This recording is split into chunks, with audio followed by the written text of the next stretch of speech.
tremendous looking trophy. Hello, welcome to Plotting Explosion, number one PlayStation podcast in the Oceanias. My name is Dylan Blatt, and joining me, as always, Ashley Hobley. Hey Dylan, excited to be back and excited that we're just mere days from Ratchet and Clank. Yes, Rift apart. Should be a big, exciting week. You know, Ratchet and Clank Friday, Thursday if you care about it, Final Fantasy Intergrade, Saturday E3. It's Saturday, right? There's so much to keep it. Well, no, hold on. Saturday. I think something Saturday. Saturday morning, I think, is the Jeff Keighley thing, but then Sunday is E3 or something along those lines. Isn't it Friday? Oh my God. Hold on, let's check it live. We'll do it live. We'll do it live. Fuck it. 4 a.m. Friday is Summer Game Fest kickoff. Saturday morning, Kosh prime time. I guess that's E3. But yeah. All right. Anyway, big week, everyone. Ratchet and Clank, Final Fantasy, E3, Summer Game Fest. It's all happening. But yeah, most important as a PlayStation podcast. Excited to get some Ratchet and Clank into the system. We haven't played it. I'm excited to say now that the embargo for the game has passed, we haven't played it. Yeah. We have nothing, nothing to show enough. We're happy to announce. We're happy to... No. I'm unhappy to announce that I am... you know? Let's not beat around the bush. You know what I'm saying? Well, I just say, people, don't get too excited about social media posts by Insomniac from the past couple of days. You're not getting a new Sly. You're not getting a new Sunset Overdrive. You know what you're getting. They're not teasing anything. It's just a fun thing involving all the studios. No, you're wrong. You know, PlayStation All Stars Battle Royale 2. This isn't foreshadowing anything. PlayStation All Stars. This is just like the Death Stranding thing on the Kojima Studios on Xbox on Phil Spencer's desk. Means nothing. For, in case They're just fans of those games. In case you didn't see, and you're listening to this, you're like, what the fuck is Ash talking about? Insomniac this morning, as of recording, like recording is Tuesday night, obviously. Insomniac this morning posted a bunch of tweets where it was different characters from the PlayStation universe getting sucked into rifts and getting carried away. And that included Sly Cooper, Drake, other people from Horizon.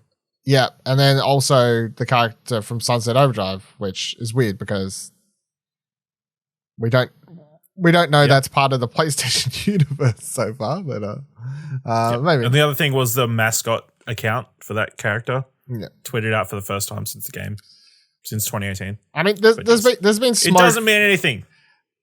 There's been smoke about a remaster or whatever for Sunset Overdrive, which I don't think that's too big of a call at this stage. That feels like something that could happen. I would put money on Sunset Overdrive remaster, remake, whatever you want to call it. Like it's more likely, remaster than a All Stars Battle Royale or whatever the hell you think. Neither of them are very likely. PlayStation All for One, whatever that game was. I can't even remember how many characters were in that game, but that was there was another crossover one that they did at one point. Anyway, they all turned out pretty horrible. Everyone gets excited for these games and then they sell like shit. So that's something. It's not very good.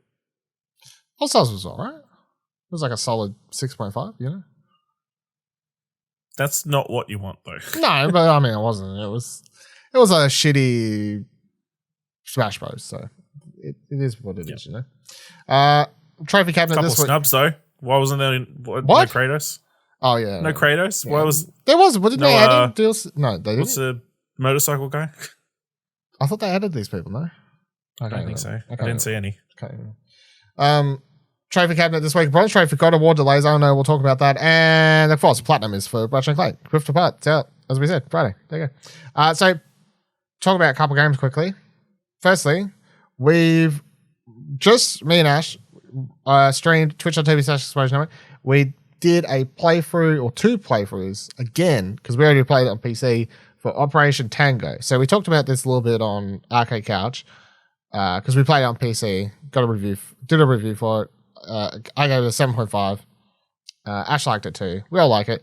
Replayed it for the platinum, and happy to report that not only is, and the important thing with this game, in case you forgot, this is one of your PlayStation Plus games for the month. This is your PS5 PlayStation Plus game for the month, Operation Tango. So not only should you play it because it's a fun cooperative game, but also it's a pretty easy platinum. So winner chicken dinner, I believe is what they say there. You know? Sure. I think so. Chicken dinners for platinum? No, that's for PUBG, I think is what it is.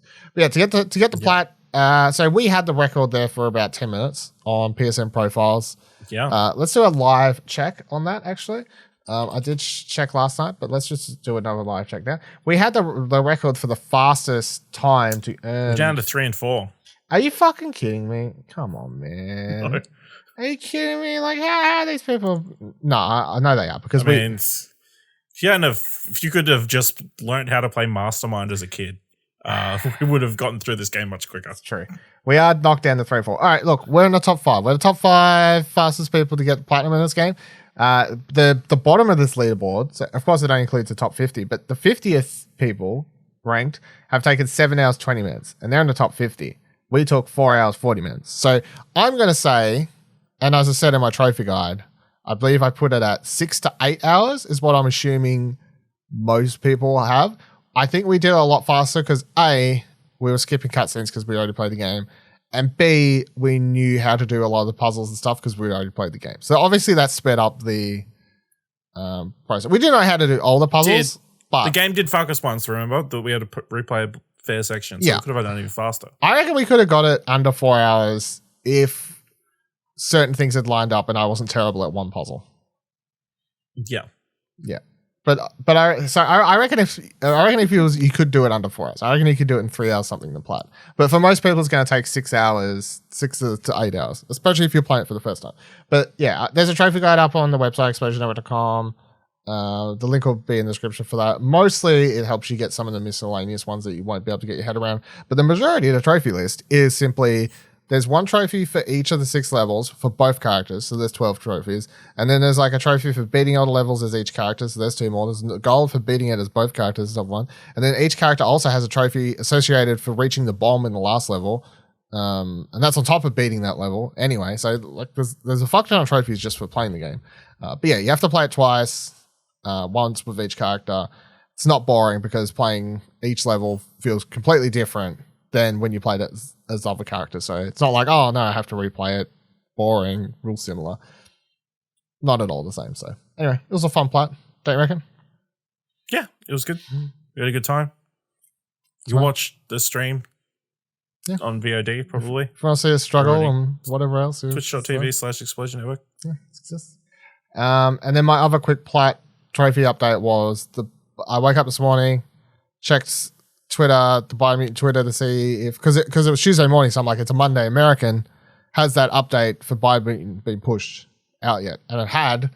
So at like 7 o'clock this morning, as I'm waking up, they're like, the patch is out. I'm like, well, before I'm going to work, I'm going to check to see if this plat pops. So turn on PlayStation. Because of course I talked about having that one trophy glitch, even though I'd done what you needed to do. I click continue in my game. As soon as the game boots up, the trophy pops and the plat pops. So I'm like, good. That is very good, considering the last time I had a game fuck me like this, which was Maneater, which I played before release as well. And that was annoying because that was one collectible fucked me too. And they pushed out a bunch of updates and patches to try and fix that. And none of them could get the trophy to pop for me. So that kind of annoyed me. But I'm glad this one works. So now Biomutant is a fun platinum that everyone should be able to achieve. I know Kieran from Wellplayed got fucked. He said on Twitter that all but 2 trophies popped for him prior to release or something like that. So I would be very angry at that point. But, you know, that's the... you can't... you're reviewing the game before release. You get it for free. Trophies don't pop. I'd be angry, but I guess I'll try... you'll try to, like... Very first world problem, I guess, to have at that point. So, yeah, there's another one. But Biomutants are pretty easy and fun platinum too. And... I have a trophy guide up, explosion.com, if you need help. So check all those out.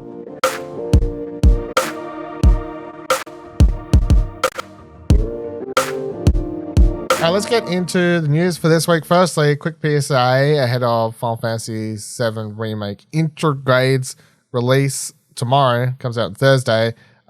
You can transfer your save.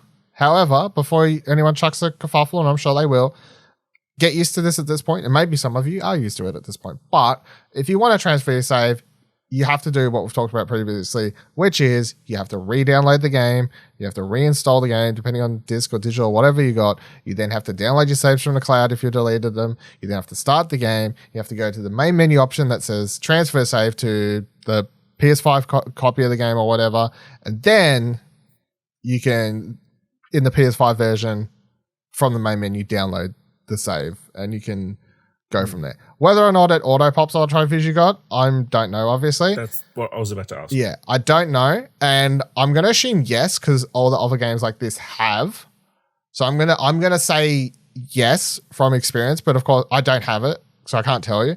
But I'm hoping so as well, of course. But at least it's good because it means, like, if it does auto... If it does, would you be tempted to go back and play it on PS4, get the platinum, and then...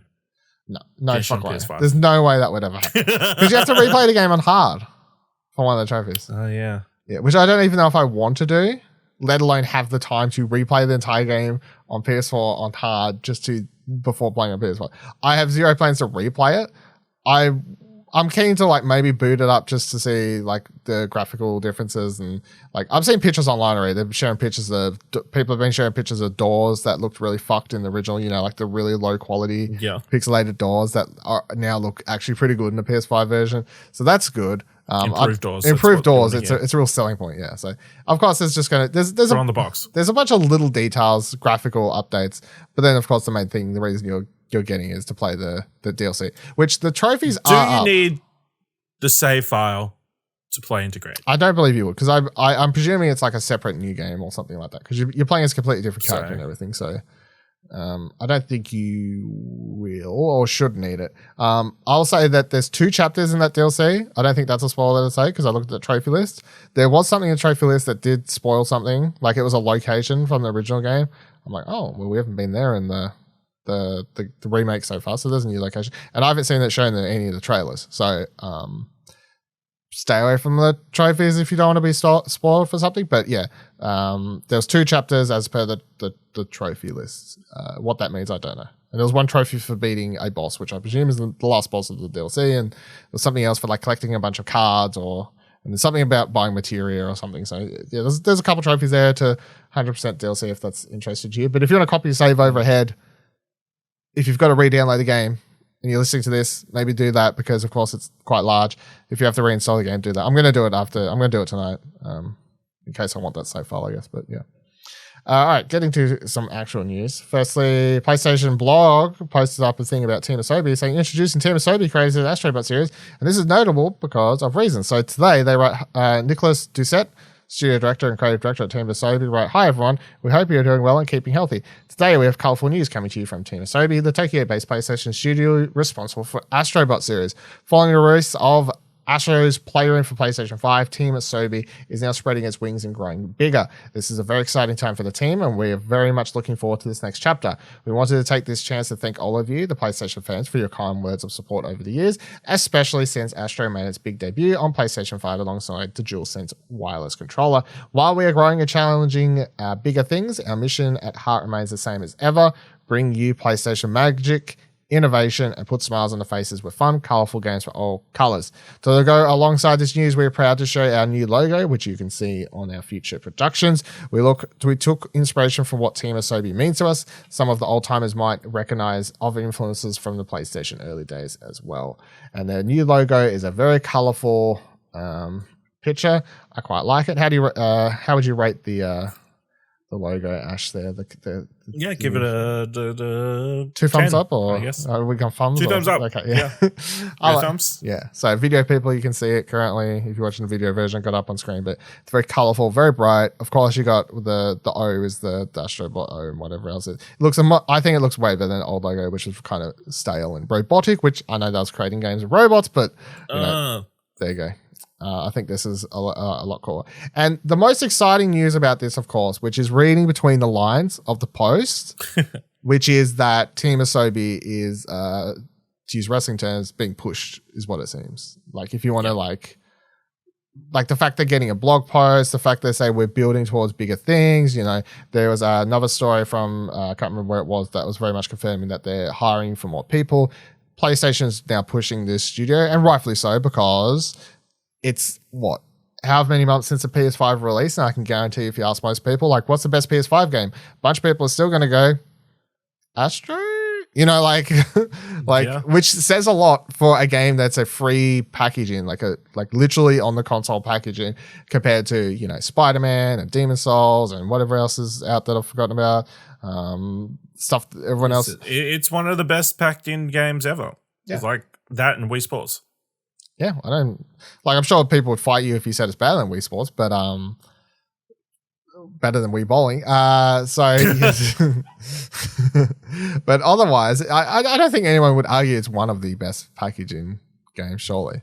You know, but yeah, obviously we love that studio. We love the Astro's VR, and then this was, you know, great. I would, if they're pushing them, it's definitely for a fully fledged PS5 Astro game, which is cool. I kind of just wish I could have the best of both worlds and maybe we will. Maybe we'll have an Astro VR game, and maybe we'll have an Astro. Maybe that's, you know, they need a flagship PSVR 2 game. It's true. But my one asterisk I'll put on that is it seems very late for them to be starting that, because from everything, the way they're talking about. How do we know it's late? How do we know they haven't been? Because I just feel like I'm still going to say that VR's coming out early next year, honestly. But how do we know they haven't been working on it prior to this? Well, that's true, I guess. But it just means because all the reports of them hiring now. Like, instead of... Yeah, hiring so they can make 2 games at once. Yeah, maybe. VR game and the PS5 game. They could have already been making a VR game, and then they're building a bigger team to make the 3D normal PS5 platformer. Yes. Is what I'll hope. That's my hopes and dreams currently. So that's very cool. And in a similar train of news, Push Square writes... Wait, what do you think this means for Team Japan? This is what I was saying. Like, I understand there's a lot of negatives about all that Team Japan stuff. Japan Studio stuff. But I also feel like a lot of those people have just somewhat shuffled over. I know not all of them, but I'm going to presume some of them shuffled over. Hopefully. Yeah, I think obviously Japan Studios has had a history of like having smaller internal studios or teams. Obviously, we had Team Ico and the team that worked on Gravity Rush and that kind of thing. I think Japan Studios is just going to continue to be like a support studio, at least for the next little while, until someone comes up with something like a good idea. You know?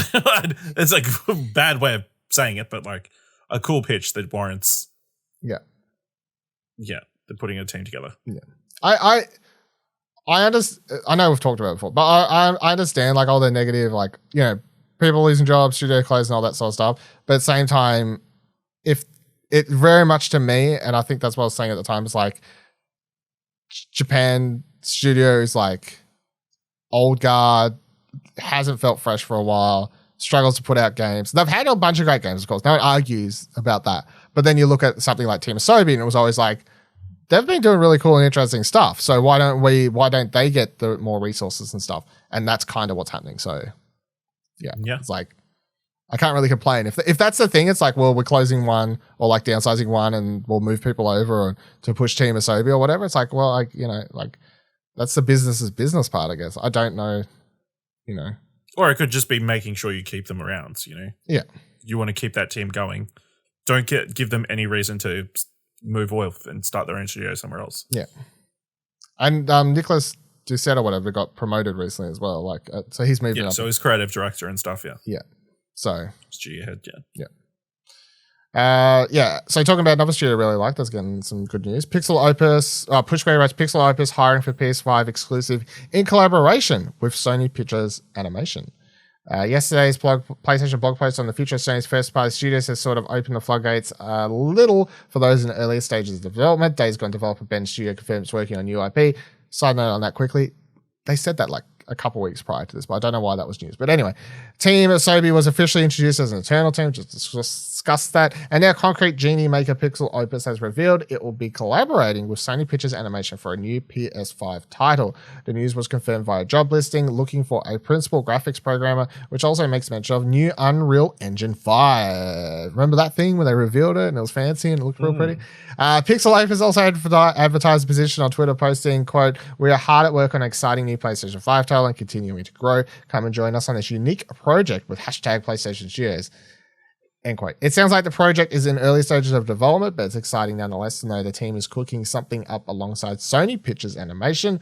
The job listing states, quote, we are seeking a principal graphics programmer to contribute to our development process as we tackle exciting innovation and rendering opportunities through a collaboration with Sony Pictures Animation, end quote.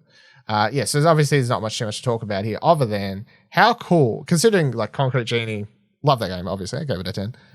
Beautiful, stunning game.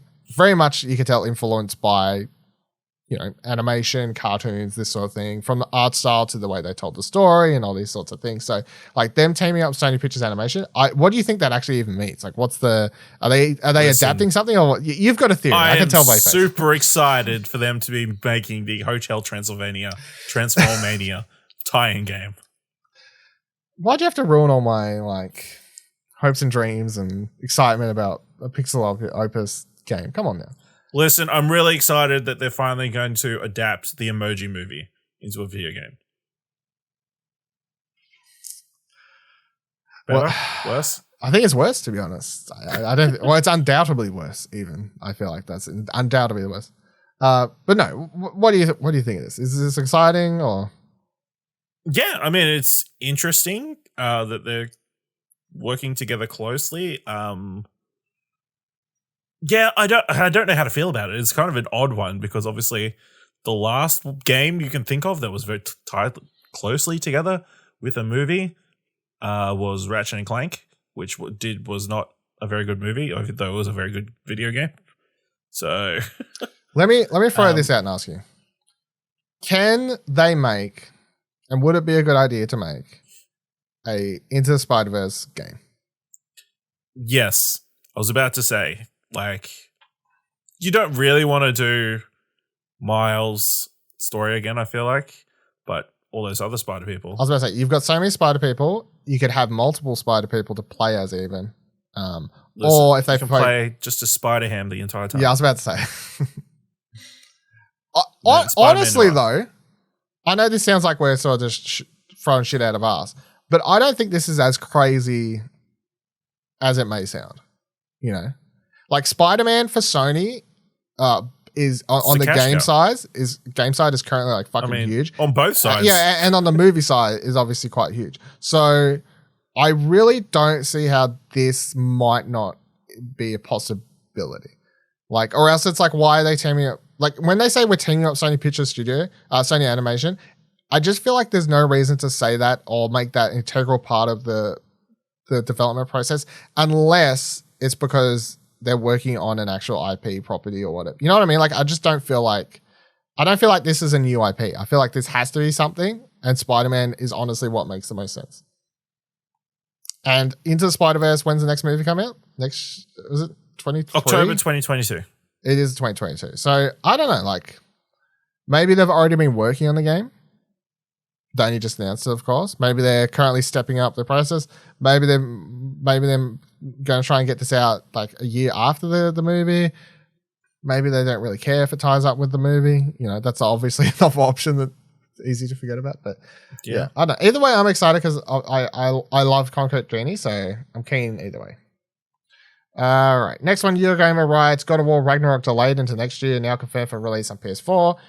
So God of War Ragnarok, which was, by the way, God of War Ragnarok, we're saying, but officially they have yet to title. Just for clarification, it's currently, like, if you're being proper, it would be Untitled God of War Sequel, which was originally announced for PlayStation 5. Released in 2021, has been delayed into next year and will now launch on PS4. Confirming the news on Twitter, developer Santa Monica Studio explained that it had made the decision to push God of War Ragnarok's release date back to 2022 in order to maintain the, quote, safety and well-being, end quote, of its team. So the full statement they wrote said, since the release of the next God of War teaser last year, we've been humbled by the amount of love our community has shown us. We're incredibly grateful. So to see so many people excited to experience the next chapter of Kratos and Atreus' journey. We remain focused on delivering a top quality game while maintaining the safety and well-being of our team, creative partners, and families. With this in mind, we've made the decision to shift the release date window to 2022. So put a pin in the whole it's coming to PS4 thing, because we'll come back to that in a moment. But honestly, I'd feel like this is a non-story because I would like to meet one person who was like 100% sure, like committed in their head, I'm buying God of War 2 this year, you know? Like June, we'd only seen a teaser, never heard anything about it, still coming out 2021. I don't think so, you know? You know? Like how, in what world, I just don't know how you could have actually thought that was coming out. I know when they announced the date, I was like, maybe it will, because I don't know why they would say it if it wasn't. But that was still very much like, I don't believe them, but maybe, So, but yeah, how was you shocked by this push or? No, I wasn't necessarily shocked. I think I was hopeful that it was going to come this year, but clearly they need more time. So why not give it to them when really there's not much else out there? So there's not much. There's not much confirmed for 2022. I don't think. No. Or I don't know. Yeah, it's it. Give them as much as time as they need to make the best possible version of the game they possibly can. Yeah. So to tie this in this big Herman Hulse thing, he did say for Horizon, which he said one of the reasons that's got slowed down the development is because like they're being able to work on the game code-wise or whatever you want to call it, I guess, but they've struggled to get the actors into studios to do the motion capture. And because of that, that's sort of slowed down the process of a lot of stuff. So God of War could be going through a similar thing, obviously, and that's another game which will have heaps of mocap. Horizon was probably ahead of that game. I'm sure that God of War's got other stuff to be They're in a but reasonably safe country from what I'm thinking, COVID-wise. Oh, yeah, totally. There's no COVID in America. No. Like Horizon, Gorilla. They're over in... Where's Gorilla Studios? But then... Amsterdam. Yeah, but I don't think they do motion capture. I guess not. I think they've been doing they do motion capture in America. Probably. I doubt Ashley Birch is flying all the way. Yeah, I can't remember which place has it, but I'm pretty sure there's like one place they do a lot of motion capture. They share like a big... All the PlayStation studios like share a big area or whatever. I think that's what the go's been over there. So yeah, I'm sure that's part of God of War plus everything else. Anyway, it's just hashtag COVID is the ultimate thing. I like how a bunch of people were crying on Twitter and Corey just told them to go fuck themselves basically. So that was quite good. So, yeah, because people go harassing devs. Well, people were like adding and being like, was saying shit like Sony delayed the game because like it was a bunch of like people were like concocting this theory about to push sales or like it was just whole nonsense. And then Corey was like coming into this like big thread I saw him or whatever. It was like, I made a decision to delay the game because it's not good for the mental well-being of the team or whatever to like try and crunch. He did say crunch, but it was very much if you read the lines, it was kind of like we're choosing not to crunch. Knockwood hope so. He basically implied they're choosing not to crunch for 6 months to get the game out. Maybe they'll crunch as most teams do for like a shorter period towards the end. Yeah. But he's made the decision not to crunch to get the game out this year. By this date. Yeah. So, which is what we want to hear. These are the decisions that should be happening. So yeah. Following on from all this, or tying it all into press start writes, alongside the fact that God of War Ragnarok is now releasing in 2022, Simon's Herman Hulse confirmed in a PlayStation blog post the next God of War game, as well as Gran Turismo 7, will both release on PS4 alongside the PS5 versions. When asked about the future of PS4 games in regards to PlayStation Studios, Hulse said, quote, where it makes sense to develop a title for both PS4 and PS5, for Horizon Forbidden West, to the next God of War, GT7, we'll continue looking at that. And if PS4 owners want to play that game, then they can. If they want to go on and play the PS5 version, then that game will be for them. He continued saying later, it very much is. You can't build a community over 110 million PS4 owners and then just walk away, right? I think that would be bad news for fans of PS4 and frankly, not very good business. So I think this is a dumb ass quote from Herman Hulse, to be honest, because it's completely backwards from the message that they were sending when the PS5 was announced primarily. It's sort of counterproductive to quotes that Jimmy Ryan Well, said. is it Herman Holtz making a dumb quote, or was it Jim Ryan making a stupid quote to start off with? It's a Jim Ryan making a stupid comment. Now Herman Holtz is having to sound stupid because he's having to like backtrack on Jim Ryan shit, which is like unfortunate, but also it's like, get your shit together, PlayStation a bit, because I actually buy into. So there's a theory I've heard or read that I kind of buy into, which is that neither God of War Ragnarok or GT7 were being developed for PS4, there's like GT7 is the one I'm like, there's no way that was being developed for PS4. I just don't buy that. Maybe God of War, maybe not, but I've read that they're like PS5s. They're obviously struggling to get the stock out. They're still struggling and will continue to struggle to get the numbers to sell out for next year. So because of that, they decided to make PS4 versions as well so they can sell copies of the game. Like, I buy into that theory somewhat. Like, it doesn't sound as crazy as tinfoil hatty as it may sound. So, but ultimately, I think if you're one of the people, like, my thoughts on this are, I don't really care if they're making a game for PS4. I don't buy into the whole, well, even if that theory is true, that they decided to now work on PS4 versions of Gran Turismo and God of War or whatever, I don't think that suddenly means that the game is going to be worse than what it was. Like, you know how people put their tinfoil hats on for that and say like, well, developing for PS4 and PS5 means the game's going to get not as good as it could be on PS5. I don't buy into that as a thing. I think that's not how game development works. Yeah. Like, I think it's because people look at games like Astrobot, and I guess they're going to be looking at Ratchet and Clank, like two exclusives that take advantage of all the features, not just like quick load times, looks prettier, that sort of thing, but also just the, like, you look at Ratchet and Clank from a development standpoint, like the whole game, from story wise to gameplay to everything, it's built around the PS5 and being able to, you know, the SSD and the infrastructure and all that sort of stuff. So people are like, if you're developing for both, could you still have done that? And I, as much as little I know about game development, think that they could have made Ratchet and Clank for PS4 as well. It would have had load times. It would be shit, but you could have done it. You know what I mean? Like, they could have made that game for PS4, but every time you travel, there's a load screen. You can't, you know, like, there'd just be all these negatives where you compare it to the PS5 version and go, well, the PS5 version is really good because it plays the way it should, but the PS4 version is shit because it just doesn't work and it feels like it shouldn't. But you can still make the game.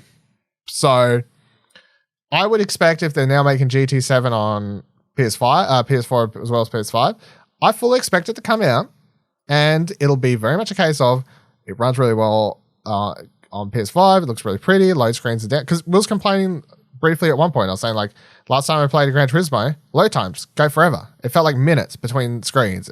And you're like, I hadn't played one since the PS2 days. And I remember back on PS2, I used to whip around the menus real fast, get into things, buy a car, get out, go into a driving test. When I was trying to play the one on PS4, I was like, all right, load game. Takes forever. Go into the screen to start a driving test. Even that seemed to take forever. Get into the race. Do it for like 2 minutes. Take 5 minutes to load out. Like, it's atrocious. So I expect GT7 to come out and it'll play like shit and it'll be shit on PS4. That's what I expect. I expect it to be shit. Honestly, I expect it to be shit. But I don't expect the PS5 version to be any worse or better because of if it's being developed on PS4 or PS5. I just don't think that's an affecting factor at all. So I think shit is a strong word. I expect it to be shit in comparison to the PS5 version, to be honest. I will. For that game, I do. Because that's what I'm saying. Because of how I felt with how the last one was on PS4 and how crap I thought it was because of the load times and all that sort of stuff, and it just made playing the game a bummer, that I'm saying that any other Gran Turismo on PS4 is just going to be bad, in my opinion. Oh, yeah. That's what I'm saying. Like, I had such a bad experience. It's going to take a good 20 minutes to load each racetrack, but, you know, once you get on it. Yeah, I'm sure it'll look as good as the last one. It won't, whatever. There'll be no ray tracing or whatever, but, no, it's fine. It'll be fine. Yeah. But otherwise, I just don't. I don't care. I know when they announced it. And the other thing about this, the only other thing that annoys me about this is just the whole, at the start of this generation, they were like, new generation, we don't need to hang on, remember that whole thing? Like, all our games are PS5 exclusives. We don't need to hang around to the last generation. Whatever that quote that was going around when they announced it and all this sort of stuff. And that was very much like Xbox, PS5. And that was very much like, I'm all for it. Like, personally, I'm all for, because if I think of a new video game console, they barely ever hang on. This is the first time I feel like they've hanged on this much. I don't think we hanged on this much between the PS3 and PS4. I know there were some games that released on both, but I don't think there was any major games that did. And if they did, well, we talked about like Watch Dogs or whatever, probably played like shit as far as I'm aware. You know what I mean? Like, I just don't, like, I think if we're moving on, we should move on. And I know the argument is that, you know, not everyone can afford to buy new consoles and all that sort of shit. It's like, well, yeah, okay. Yeah, it's not something you need. If you can't afford to buy a new one, I'm sorry, but BL champ. I just don't, I don't get that aspect. So I didn't really mind when they were like, we're moving on, fuck you, Xbox, we don't need to. I just think they look kind of stupid now that they're like sort of backtracking, being like, whatever. I don't really care. I just think they look stupid. You know, how do you feel though? Yeah, I can understand that, but at the other side, you know, it makes business sense. And, you know, it's not technically there is still generations, because there are games that you can't play on PS4, 5. You can play on PS5, can't play on PS4. And I guess that's a direct. The quote was in context of being in comparison to Xbox, which all games across both platforms apparently will forever be playable on all platforms. Yeah. So, yeah, it's fine. It's really like the most hardcore of hardcore fans that are going to hold on to that quote and like, damn people who anything that goes against it. You people because who God can't forbid, afford someone PS5s. changes. Heaven forbid somebody changes their mind on what their plans are going to be. You know. Yeah. You know, sometimes you just need to be adaptable. Yeah. I just, you know. Yeah, I nothing's written in concrete. I don't really care. It's just, well, if we wasn't doing this podcast, I really wouldn't even give it 2 seconds. I thought, to be honest, but yeah, I've also always been like, I find it hard to believe that there's like, so people who are into gaming, like, let's call them like, I hate, you know, quote unquote real gamers or whatever, like someone who buys more than a couple games a year. That's what I suppose I mean. Like someone who buys more than a couple games a year. I really don't think if they don't have a PS5 and Ratchet and Clank was on PS4 and PS5, I think anyone who's a big enough gamer, like if I didn't have a PS5 and Ratchet came out on both and I was like, do I want to play it on PS4 or will I hold out until I can play it on PS5? If I was just average Joe gamer like Dylan 5-6 years ago, I would hold out, you know?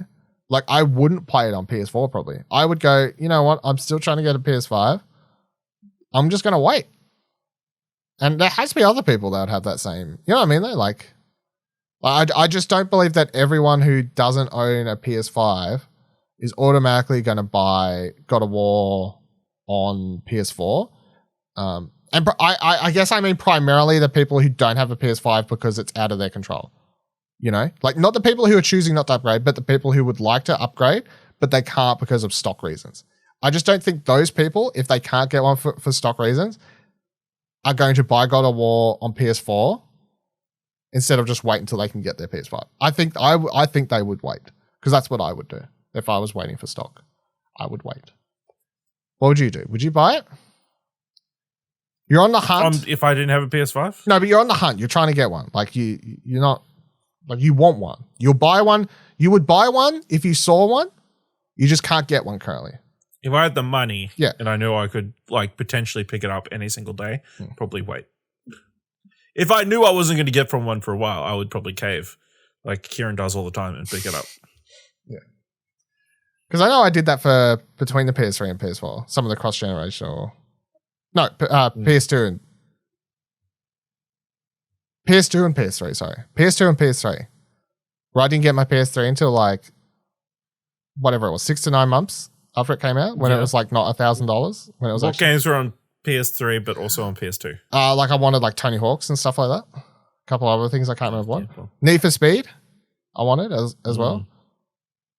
There's a bunch of cross-generational ones. And I know these aren't big games, but I'm just saying, like, I held out then because I'm like, I'm not buying a fucking PS3. Yeah. Hold out for PS3. You know? Good. Anyway, I don't know. Stupid topic. Who really cares? People play games. We play games. God of War's on all things. Just play the games where you just can play fucking God of War wherever you want. I don't give a fuck. Yeah, do what you want. All right. But don't play Gran Turismo on PS3, PS4. You don't play Gran Turismo. Yeah. Oh, no, just play it wherever you want. I'm just saying I expect it to be shit. But you know. Look, it can come out and surprise me, and if it runs better than whatever the last one I tried to play was, then sure. What load times would you be acceptable? At this stage, under fucking 60 seconds would surprise me for getting into that game. Because I swear it took 5 minutes. Not exaggerating. I swear it took 5 minutes. Fucking so long. We'll find out. I don't know. When the game releases. If it releases. Who knows? It probably ain't going to come out. It's Gran Turismo. It's fucking... They never release them. They'll put out a prologue, a second prologue, and then all of a sudden GTA 8 will be out. And you'll be like, what happened? Epilogue. Yeah. Epilogue and all that sort of shit. I'm fucking confused. Gran Turismo is the... Climax. Gran Turismo is so confusing as a franchise, for a car franchise. You'd think it's fucking Final Fantasy with the amount of stupid names and systems and whatever else. They're like prologue. I'm like, it's a car racing game. What's the prologue for? Is there a story? No? What? I don't get it. All right, talking about let's finish up this one for this new segment. Ratchet & Clank Rift Apart Day 1 patch features performance and performance ray tracing modes, runs VG 24/7. A Day 1 patch for Ratchet & Clank Rift Apart will be made available, which will provide access to performance mode. This Ratchet & Clank Rift Apart patch will allow access to performance and performance ray tracing modes. Developers showed a look at 60 frames per second gameplay with ray tracing enabled in a tweet. According to Insomniac, all three modes use a dynamic base resolution that then goes through a temporal injection process to achieve 4K image, similar to how Miles Morales on the PS5 works. Whatever that means, will make the game look super Switch. Who wrote this? Because it sounds like you wrote it. Stephanie Newley. This is like if Ash was writing this. Whatever that means, will make the game look super. Back in May, Insomniac showed off some of the weapons you're using in the game and gave us quick to the multiplayer. Blah blah blah. It's out this fucking Friday. Good shit. This is exciting. I can't decide how I'd like to play it though. To be honest, like obviously Ratchet & Clank is really pretty. I'm currently going through this head process that I went through with Spider-Man, where I think I'll probably end up doing the same thing because I can't help myself. Because we had this whole discussion with Spider-Man where I was like, 60 frames per second is really good, but then also ray tracing is really pretty, and you know, high resolution really pretty. I feel like maybe I could just meet in the middle and do like the ray tracing one where it's like a slightly lower resolution, stuff like that. I don't know. Maybe I'll end up just flicking between a bunch of modes, whatever else. Your answer is you're just going to leave it on whatever the fuck it is when you start the game because you give 0 fucks. Yeah? Probably. Yeah, got him. Smashed it.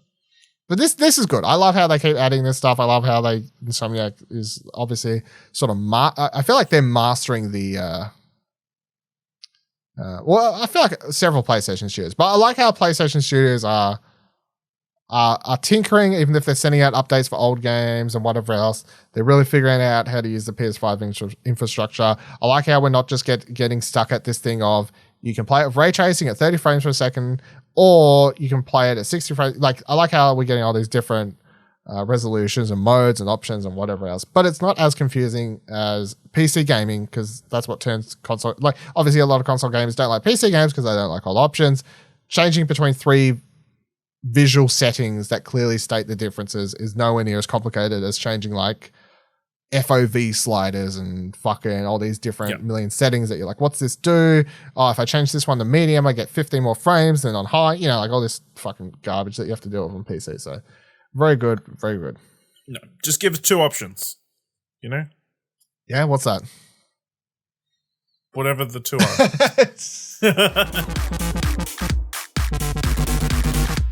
PSVR for the players. So let's talk about some VR. It's been a while. Sony did another one of these PSVR showcase things that they just to prove they give zero to little fucks about PlayStation VR. They just sort of appear out of nowhere in a blog post or whatever else, you know, like they're like, oh, we're doing a VR thing. Cool. Here's a bunch of things. So run down what's shown here. Of course, some of this is already on Oculus. Some of it's coming to Oculus as well. Some of it's seemingly exclusive to PSVR for a time or whatever. There's actually some cool looking VR stuff in here. Some of which I'm like, I'd like to play this, but then I'm like, oh, it means I'd have to plug in my PSVR. Oh, fuck. You know, like, I like how this podcast, you can track my excitement of PSVR is so great, everyone should play it, to fuck, I cannot be bothered plugging that headset in. You know, like, look, I know we're doing a segment, we're going to talk about trailers, but boy, God, I still cannot wait until they show off that new headset. Like, fucking can't wait. Give me PSVR 2. I haven't ordered an adapter yet. You probably never will. Will you? Will you? Will you? Maybe. Will you? I've got 2. Just so I can have it. Just so to make it easier to sell. Yeah, I suppose. I've actually thought about selling mine. Because I'm like, will I ever actually play it before the PSVR 2 comes out? Because obviously the majority, there's barely any exclusives out. There's some cool games. Unless some of these look cool, which some of these do look cool. But again, most of them are coming to Oculus after the fact. They send you one to review. Yeah, that's true. So yeah, maybe I have to hang on to it for being a fucking review purposes. For review purposes, maybe I have to do that. All right, I'm going to run down this. You can tell me if you like it, if it's cool or not, whatever else. So the first one, the event highlight, who am I reading this from? VR Scout. They write, today marked yet another PSVR showcase by Sony, during which the company revealed new games for PlayStation VR, as well as exciting updates and several highly anticipated titles. The event highlighted 7 games in total, from brand new experiences like Winds and Leaves to previously announced titles such as After the Fall. So firstly, Winds and Leaves, arriving next month on PSVR.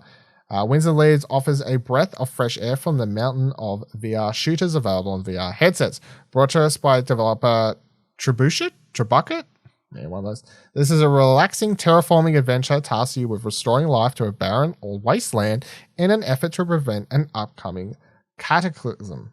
Playing the role of the gardener, you'll travel through a variety of unique biomes and search new species of fruit and flora. By planting trees, you expand your area of exploration, revealing ancient secrets and hidden surprises in the process. So this is one of the ones where I'm like, I would like to play this because, as they mentioned, it is, it's not a shooter. So, straight away it kind of has a standout because we just have so many, and it looks rather relaxing and different and pretty and whatever else. I'm sure it'd look pretty if it was on PSVR 2, but that's a different sort of thing. But what do you think of gardening, terraforming, sim? Gardening? Yeah, whatever genre this is. Yeah, looks fine. Wouldn't play it? It's not going to make me plug in. No, I'm going to make it play him. Well, all right, let's do one up. Let's do explosion rating scale for these trailers and stuff. Yeah. Well, how are you feeling? What are you giving this? Thumbs? Why not 1 down? Why not 1 down? It's fine. I give this double thumbs up. I think it looks cool. All right, the next one on the list is lost myself there for a second. Arashi Castle of Sin. They write, VR Scout writes, ever dream of stepping into the slippers, of an elite shinobi warrior and taking down bad guys alongside a wolf companion? That's the premise behind Arashi Castle of Sin, an upcoming stealth-action sandbox game coming this summer to PlayStation VR. You play the role of Kenshiro, an incredibly dangerous ninja and the last remaining son of House Arashi. Using a wide variety of devastating weaponry, including your bow and katana, you'll battle alongside your wolf companion Haru to reclaim numerous castles captured by a group of bandits known as the Six Oni of Iga, I'm assuming, or something. So this also looks pretty cool. And I don't know if it's just because we had Ghost of Tsushima recently, but I'm just like, as soon as I see like this, feudal Japan type shit or whatever else, katanas and whatever, I'm like, yeah, fucking let me stab some motherfuckers like in VR. Yeah, let me be a ninja in VR. I don't know. But yeah, how do you feel about this one? Yeah, it looks cool. Kimp at the wolf. 10 out of 10. It does evoke 2 thumbs up. It does evoke obviously Ghost of Tsushima. More because of its recency, I feel like, but obviously plays a fair bit different to Ghost of Tsushima. There's a grapple hook. It has katana. It's just there's no. It's a straight up assassin killing game. Yeah, I mean, there's no honor. No. Well, you're playing as a ninja in this, straight up. You're playing as the bad timeline of Ghost of Tsushima. So, like it was either Proud Warrior or Sneaky Ninja. And in this game, you're Sneaky Ninja. So, I like how they stick you down one path and don't really make it feel like you got unnecessary options. Or, it's fun. See, people don't want choices. They just want to be told what to. Damn right. That's how to experience things. That's how I give this one double thumbs up. This looks promising. Maybe it doesn't play as well as it does in the trailer, but it shows sneaking behind dudes, stabbing them with katana, and arrow stabbing people, ordering your wolf around, petting it. You're having like sword to sword katana fights. It looks like pretty cool. I ain't gonna lie, it looks pretty cool. Don't know. But often, VR games, it's hard to tell sometimes. Next game is Puzzle Bobble 3D Vacation Odyssey. So this is available now on Oculus Quest. Puzzle Bobble 3D Vacation Odyssey offers a fun take on the original color matching arcade game while injecting new game modes and interactions built specifically with VR in mind. Thankfully to Taito and Survivors, colorful VR game puzzle will also be heading to PlayStation VR, PlayStation 4, and PlayStation 5. So this, it's a puzzle. It's a match or break. What do you call them? Break 4 or break something like that. Break 3, break 4, something like that sort of thing. But it's in like a 3D space, I guess. Yeah. And you're doing it in VR is the best way to explain it. I'm gonna say this is not what I would put on a headset to play. Like if I'm thinking of puzzle games, like I'm sure this has an audience and whatever, but I'm like, I don't know if I would be like, I want to put a puzzle game. Maybe it's a lot cooler in actual VR, because it's like Tetris was really cool in VR, but I just don't know if this is. Yeah. Don't know. No, this ain't going to be Tetris Effect. No, it doesn't have like the audio visual. But, it could be a relaxing kind of thing, or it could just be infuriating because you can't quite figure out what to do or see what you're doing. You can't get that. It's not as accurate as you'd like it to be. Yeah. It was accurate as a controller. You know what I mean? I'm giving it one up, one down. Yeah. I did see a trailer for this like a couple weeks ago. One up, one down on Oculus, and even then I was like, maybe if it was $10, maybe I don't know. They look cute in 3D though. That's true. They're cute little critters. Next one was they got a Wanderer gameplay video. A new trailer reveals more about M Theory and Odd Boy's upcoming time-traveling VR adventure, arriving on PSVR at a later date. Wanderer puts you in the shoes of history's greatest figures, from legendary inventors to infamous conquerors. As you travel through time to partake in some of mankind's greatest moments, you can race an RC car on the moon, play the drums on stage in front of a sold-out crowd, and participate in a variety of interesting minigames and puzzles. So this is a interesting, cool concept. It's more of like a story, like story experience type game. Like it's not obviously sticking to one particular genre or whatever. Like, which I'm all about that sort of stuff. So, I like it. It looks cool. Looks different. Looks like it could be exciting. Also, looks like it could fall apart and just kind of be boring or tedious depending on how it all comes together. I don't really know, but yeah. How do you feel about this one? Yeah, I mean, it's a cool trailer, like interesting idea, and I mean, it's VR Assassin's Creed without all the killing stuff. I mean, basically, yeah, to a degree. Yeah, it's weird. It's like a weird combination of lots of things and yeah. But yeah, so there's parts where it's like you're doing puzzles and then like in at a temple or whatever, playing and drums. then next second you're playing drums in front of a crowd. So it's like. Sure. Then we've got Sniper Elite VR gets a release date. Today, developer Rebellion revealed the official release date for its upcoming VR adaptation of its widely popular World War II shooter. Developed in collaboration with Just Add Border and Coat Sync, Sniper Elite VR puts you in the boots of a deadly sniper tasked with battling Axis forces. So this game was built for the VR, built from the ground up for VR. I think we talked about it maybe a year ago when they announced it. I think so. I believe we've talked about it before, and if we haven't, I talked about it somewhere, or at least was like, oh, this could be cool. But yeah, I'm like, I know I was saying before, like you kind of get sick of shooting games or whatever, but this is in the more high quality, I guess, or you're assuming it's more of a high quality put together shooting game. It's got the. Did you ever play Medal of Honor on VR? No, I never got around to it because I wanted to. Came out, price point was like $100 or some shit. I'm like, fuck, Can't afford that at the moment. Yeah. Don't want to do that right now. I still want to, but I just never got around to it. And I never rushed. It hasn't been on sale as far as I've seen.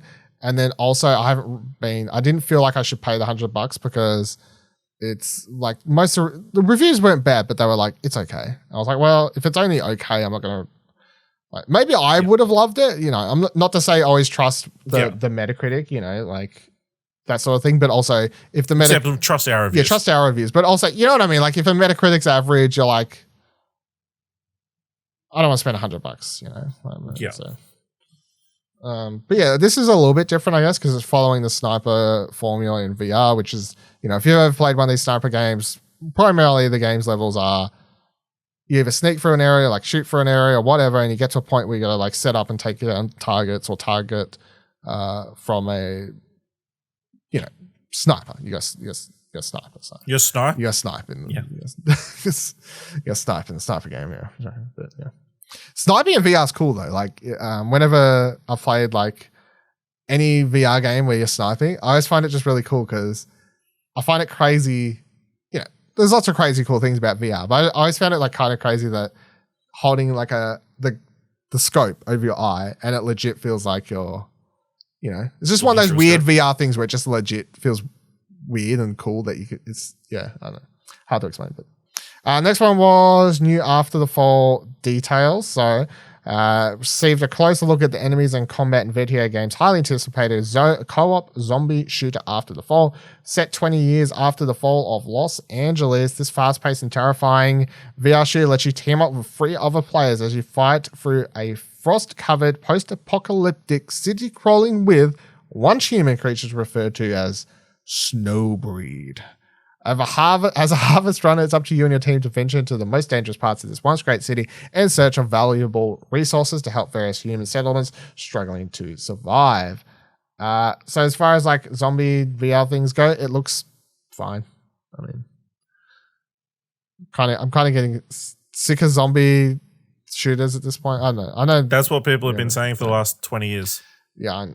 And obviously you're not going to care for this because it's a zombie thing. Why would you want to do it in VR? They're even closer to you in VR. It's like a West Time. I feel like at some stage in Explosion Network's future, there's going to be some challenge, there's going to be some goal or something. And when I have to pick something for you as like either a punishment or a goal if we achieve like something or whatever, it's 100% going to be to make you play some scary game in VR. No, it's never going to happen because I'm never going to lose predictions and we're never going to help anybody out. Never say never, you know what I'm saying? Never say never. All of these things that you just said couldn't happen, could happen. And then we've got the last one, which is a new Fracked trailer, which, yeah, get fracked, mate. Get fracked. Get fracked. Is it about drilling? Yep. Moving on. So developer and Dream's upcoming adventure game Fracked, unique VR shooter combines fast-paced gunplay with skiing, climbing, and zip lines, resulting in an adrenaline-fueled adventure perfect for extreme sports junkies.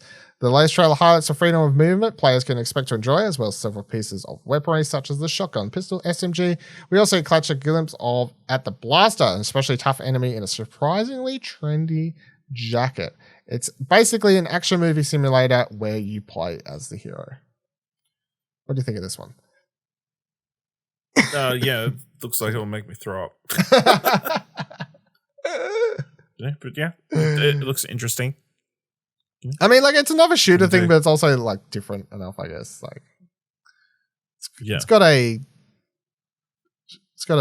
shtick, you know. It's like it's trying to do its own thing. It's not just trying to tell like a serious shooter. It's trying to be a action blockbuster movie or whatever at the same time, I guess, which is different enough to make it somewhat interesting. Yeah, but saying that at the same time, it's not a VR shooter. And this is the thing. And I was thinking about this recently, where because I was looking on the Oculus store on my phone last week, I think. Like, fuck, there's so many shooters in VR, like whatever else. But I was wondering, like, if we think back to, you know, heyday of video games, is it the same as being like, fuck, there's so many platforms, you know, like, or you're just like, it's a game, Or is it because VR's come out after the fact where in normal games we have so many different genres? So now that VR's like sort of filled with a lot of the same genre, which is like first person shooters or first person pseudo shooters and stuff. It's like, fuck, there's just so many of these. Get some different ideas, people. Also, you know what I mean? Whereas, I don't know, if video games always started with VR, if VR had been the start of video games and it had been first person shooters, would we still be like, fuck, there's so many of these similar things? Probably not. Don't know. Probably not. And that's it.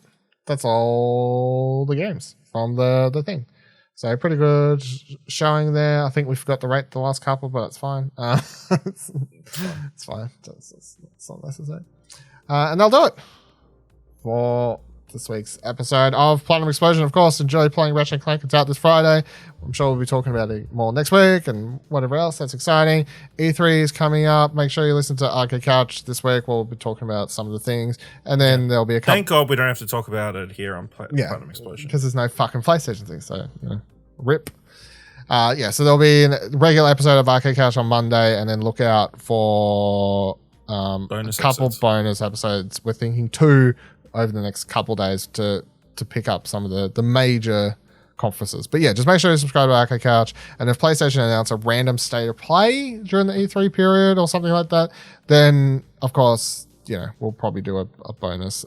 But I highly doubt that's happening at this stage. But no, they'll wait till E3's over because they'll do one in like July for fucking Summer Games Fest or something. Probably, I don't know. All right.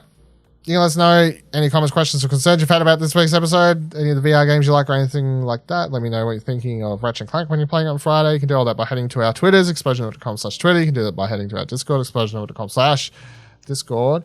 If you enjoyed the episode, thought it was good, you can let us know. Head on over to explosion.com/support us. You can donate as little as $1 and or more, once off, multiple, monthly. It's all great. Love it all. Great support. You can buy a t-shirt through there. Same links are there. Or if you'd like to help out, go give the podcast a review on Apple Podcasts. That's a free way to help. And there's reminders on that very page to do that. Until next week, remember that every trophy counts. Hey, don't forget you can subscribe to the show wherever you're currently listening, and you can drop a review if you can. Find more great shows like this and more content over at explosionnetwork.com. And please consider supporting us for as little as $1 over on our Ko-fi page by heading to explosionnetwork.com/support. Thanks for listening.